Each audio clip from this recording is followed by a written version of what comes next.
நாடு முழுவதும் பல குற்ற சம்பவங்கள் நடந்துகிட்டு தான் இருக்கு. காவல்துறையினரும் விசாரிச்சுக்கிட்டு தான் இருக்காங்க. அது மாதிரியான பல குற்ற சம்பவங்களின் தொகுப்பு தான் நிகழ்தகவு.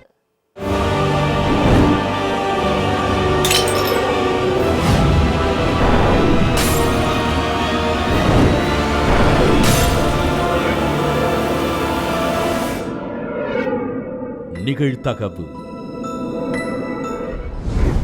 வீட்டிற்குள் கத்தியுடன் நுழைந்த பெண், ஒரே நேரத்தில் இரட்டை கொலை.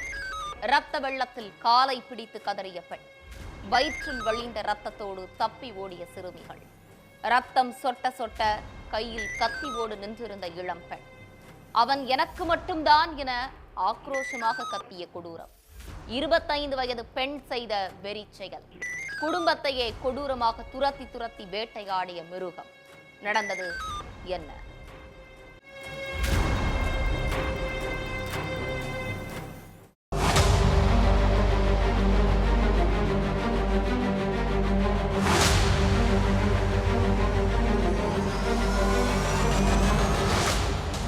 என்னைக்கும் இல்லாம ரீனா யாதவ் வீட்ல டிவியோட சப்தம் அதிகமா கேட்டு இருக்கு. ஆனா அக்கம் பக்கத்துல இருந்தவங்க யாரும் இத பெருசா எடுத்துக்கல. ஆனா கொஞ்ச நேரத்துல காப்பாத்துங்க காப்பாத்துங்கன்னு குழந்தைங்க அலற சப்தம் கேட்டு இருக்கு. இதனால பதறி போன பக்கத்துல இருக்கிறவங்க ஓடி போய் பார்த்ததுல அங்க ஒரு பொண்ணு ரத்த வெறி பிடிச்ச மாதிரி ரத்தம் சொட்ட சொட்ட கத்தியோட அந்த வீட்டு வாசல்ல நின்னுக்கிட்டு இருந்திருக்காங்க. அந்த பொண்ணை அப்படியே மடக்கி பிடிச்சு போலீஸுக்கு தகவல் கொடுத்த நிலையில அங்க வந்த போலீஸ்காரங்க புற்றுயிரும் குலை உயிருமா கிடந்த ரீனா, மகன் ஆதித்யா, மகள்களான நைனா, டானியவையோ மருத்துவமனையில அனுமதிச்சாங்க. இதுல ரீனாவும் ஆதித்யாவும் சிகிச்சை பலனின்றி உயிரிழந்த நிலையில நைனாவுக்கும் டானியாவுக்கும் தீவிர சிகிச்சை அளிக்கப்பட்டு வருது. இதை தொடர்ந்து கைது செய்யப்பட்ட பெண்ணுக்கிட்ட நடத்தப்பட்ட விசாரணையில வெளியாச்சு இந்த இரட்டை கொலைக்கான கொடூர பின்னணி. சத்தீஸ்கர் மாநிலம் தர்க் பகுதியில வசிச்சுட்டு வந்தவர் காவலர் லலிதேஷ் யாதவ். இவருக்கு ரீனாங்கிற மனைவியும் நைனா மற்றும் டேனியாங்கிற 2 பெண் குழந்தைகளும் 9 வயசுல ஆதித்யாங்கிற மகனும் இருந்தான். குழந்தைங்க குடும்பம்னு மகிழ்ச்சியா வாழ்ந்துட்டு இருந்த குருவி கூட்டுல கல்ல விட்டு எரிஞ்ச மாதிரி அன்னைக்கு அந்த பகீர் சம்பவம் நடந்துச்சு.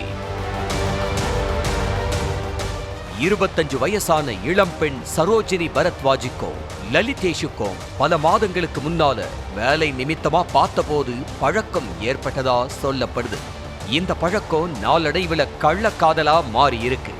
இதனால 2 பேரும் அடிக்கடி தனிமையில சந்திச்சு பேசுறதும் பழகுறதுமா இருந்திருக்காங்க. இப்படியே நாட்கள் போக போக சரோஜினி லலிதேஷ் மேல ஒரு வெறித்தனமான காதலை வளர்த்துக்கிட்டதா கூறப்படுது.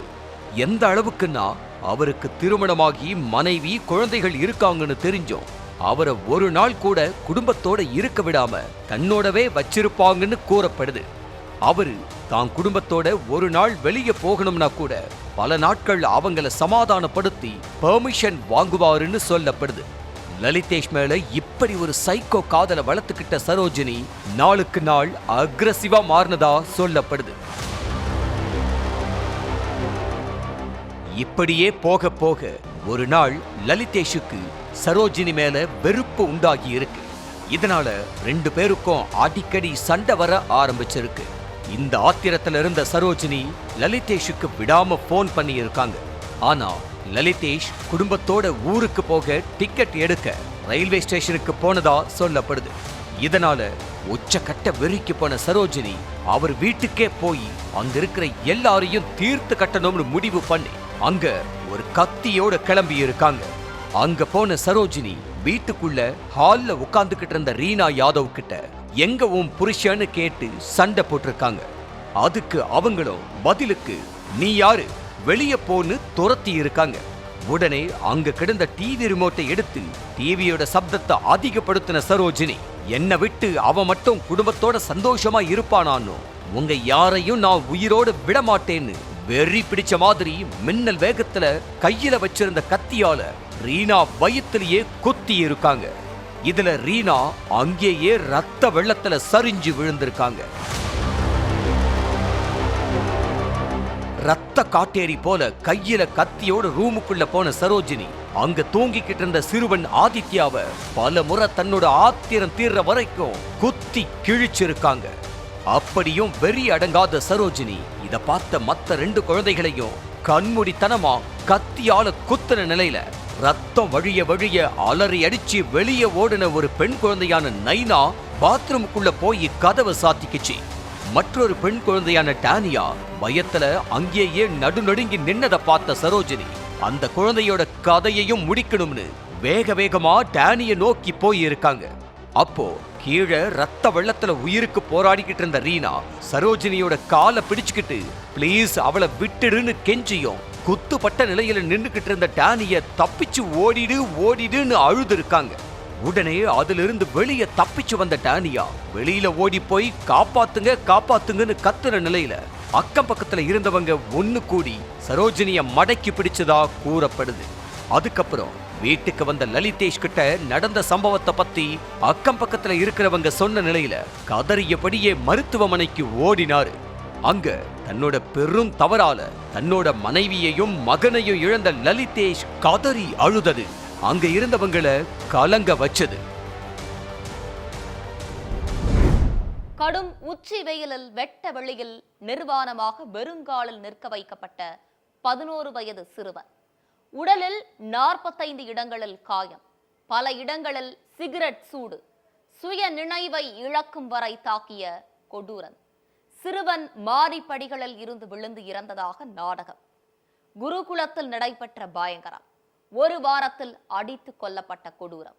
காதலியுடன் கைதான வார்டன். ஊரையே உலுக்கிய கொடூர சம்பவத்தின் பின்னணி என்ன?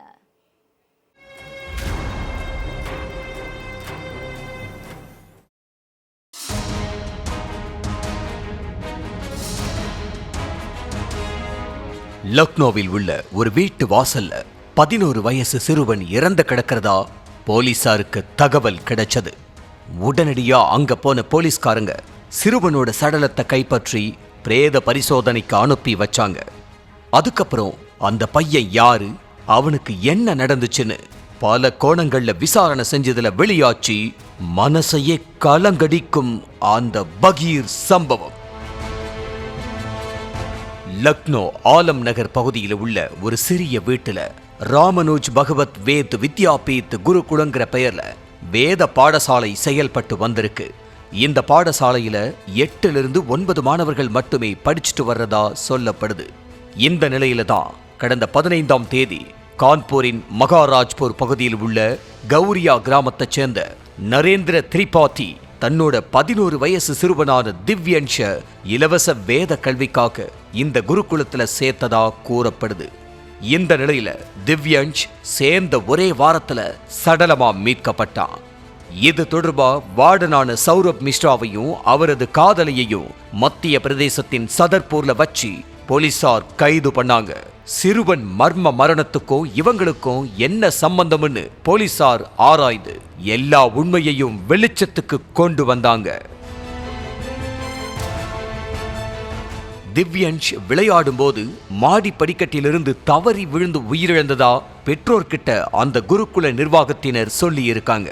இந்த நிலையில தான் சிறுவனோட உடம்பு முழுக்க சூடு வைக்கப்பட்ட தழும்புகள், சுமார் 45 இடங்கள்ல காயங்கள், சிகரெட்டால வைக்கப்பட்ட சூடுகள் இருந்ததை பார்த்து பெற்றோர் அதிர்ச்சியில உறைஞ்சு போய் நின்னாங்க.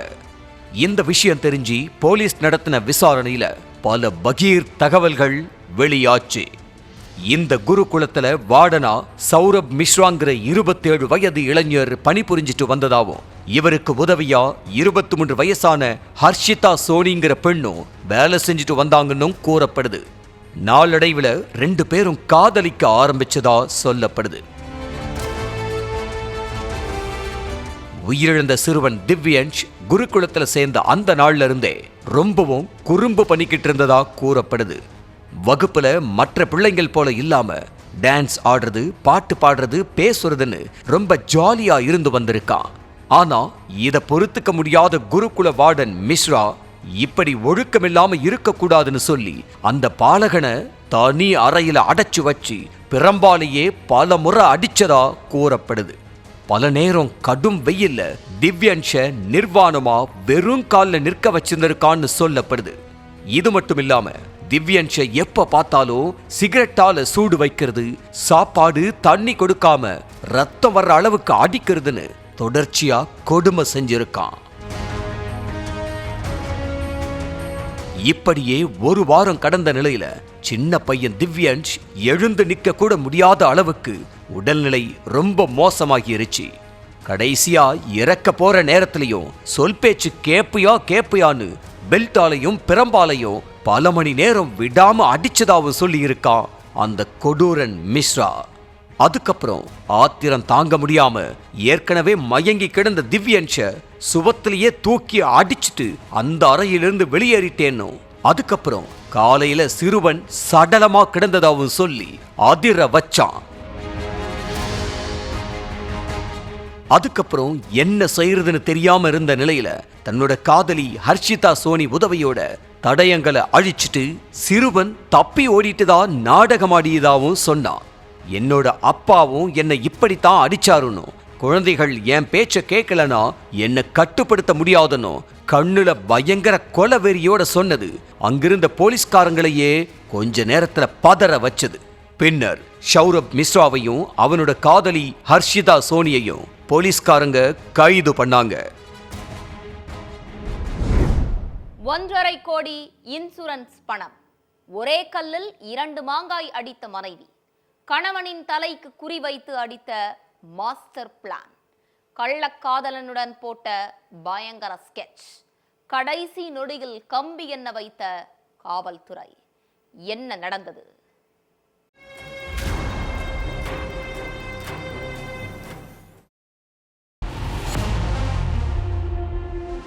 வாகன விபத்துல அடிபட்டு ரத்த வெள்ளத்துல உயிருக்கு போராடிய ஒருத்தரை சிலர் மருத்துவமனையில அனுமதிச்ச நிலையில அவர் உயிரிழந்துட்டாரு. இந்த விபத்தை பத்தி தகவல் அறிஞ்சு மருத்துவமனைக்கு போன உறவுக்காரங்க எல்லாரும் கதறி அழுதாங்க. ஆனா இறந்தவருடைய மனைவி மட்டும் எந்த சலனமும் இல்லாம இன்சூரன்ஸ் தொகையை பத்தி ஒரு பக்கம் விசாரிச்சுக்கிட்டு இருந்ததா சொல்லப்படுது. எல்லாரும் வேதனையில இருந்த நிலையில தன்னுடைய அண்ணி மட்டும் கொஞ்சம் கூட கவலையே இல்லாம இருக்கிறத கவனிச்ச உயிரிழந்தவருடைய தங்கை ஏதோ தப்பா தெரியுதேன்னு சந்தேகப்பட்டு போலீஸுக்கு தகவல் கொடுத்திருக்காங்க. அவங்க வந்து விசாரணை செஞ்சதுல வெளியாச்சு 1.5 கோடி ரூபாய்க்காக மனைவி செய்த கொடூர கொலையின் பின்னணி. ஹரியானா மாநிலம் பிவானி மாவட்டம் பதேகர் பகுதியைச் சேர்ந்தவங்க பிரதீப் அன்னு தம்பதி. இவங்க எம்சி காலனியில வசிச்சுட்டு வந்ததா சொல்லப்படுது. இந்த நிலையில பாதல் பகுதியில வசிக்கும் முகேஷ் என்பவரோட அன்னுவுக்கு பழக்கம் ஏற்பட்டிருக்கு. நாளடைவில் இது கள்ள காதலா மாறின நிலையில 2 பேரும் வீட்டை விட்டு வெளியேறிடலாம்னு திட்டம் போட்டிருக்காங்க. ஆனா கையில காசு இல்லாம எங்க போய் வாழறதுன்னு யோசிச்ச நிலையில அன்னுவுக்கு ஒரு ஐடியா வந்திருக்கு. எப்படி இருந்தாலும் நம்மோட வாழ்க்கைக்கு தடையா இருக்கிற பிரதீப் இருந்தா என்ன இல்லனா என்னன்னு யோசிச்ச அன்னு அவருடைய கதையை முடிச்சிட்டு அவருடைய இன்சூரன்ஸ் தொகையான 1.5 கோடி ரூபாய ஆட்டைய போட்டுட்டு கிளம்பிடலாம்னு காதலன் முகேஷ் கிட்ட ஆசை வார்த்தைகளை சொன்னதா சொல்லப்படுது. அதுக்காக கூலிப்படைய நாடின முகேஷ் 20 லட்சம் ரூபாய் கொடுத்ததா சொல்லப்படுது. இதுக்கு ஓகே சொன்ன கூலிப்படை கும்பல் வாகனத்தை விட்டு ஏத்தி பிரதீப்பை கொன்னுடலாம்னு அதை அப்படியே விபத்தா மாத்திடலாம்னு சொல்லி இருக்காங்க. முகேஷ் திட்டம் போட்ட மாதிரியே கடந்த 19ஆம் தேதி பாதல் கிராமத்துக்கு பிரதீப்பை பைக்ல கூட்டிட்டு போனதா சொல்லப்படுது. அப்போ பிரதீப் மேல வாகனத்தை விட்டு ஏற்றிய நிலையில முகேஷும் கூலிப்படை கும்பலும் சேர்ந்து பிரதீப் சுயநினைவை இழக்கிற வரைக்கும் கண்மூடித்தனமா தாக்கிட்டு தப்பிச்சு போனதா சொல்லப்படுது. அதுக்கு பிறகு சாலையோரம் பலத்த காயமடைந்து கிடந்த பிரதீப் மருத்துவமனையில அனுமதிக்கப்பட்டாரு.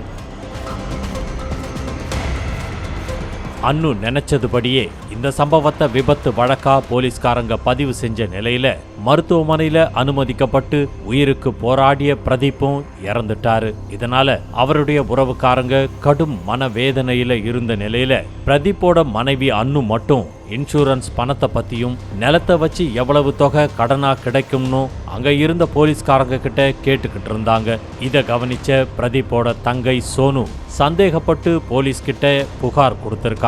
அதுக்கு பிறகுதான் இந்த வழக்குடைய விசாரணை கோணத்தையே அன்னு மேல திருப்புனாங்க போலீஸ். விசாரிக்க வேண்டிய விதத்துல விசாரிச்சதுல அன்னு தன்னுடைய கள்ள காதலனுக்காக கணவனை தீர்த்து கட்டி இன்சூரன்ஸ் தொகையான 1.5 கோடி ரூபாயை அபகரிக்க போட்ட திட்டமும், அதுக்காக கூலிப்படைக்கு 20 லட்சம் ரூபாயை கொடுத்து விபத்து போல சித்தரிச்சு பிரதீப்பை கொலை செய்ய போட்ட திட்டமும் அம்பலமாச்சு. விசாரணையோட முடிவுல அன்னு, முகேஷ், கூலிப்படையைச் சேர்ந்த ஒருவன் என மொத்தம் 3 பேரையும் போலீசார் கைது செஞ்சாங்க. ஒவ்வொரு குற்றங்களின் முடிவும் சட்டத்தின் கையில். விசாரணை தொடரும். பார்க்கலாம் அடுத்த நிகழ்தகவில்.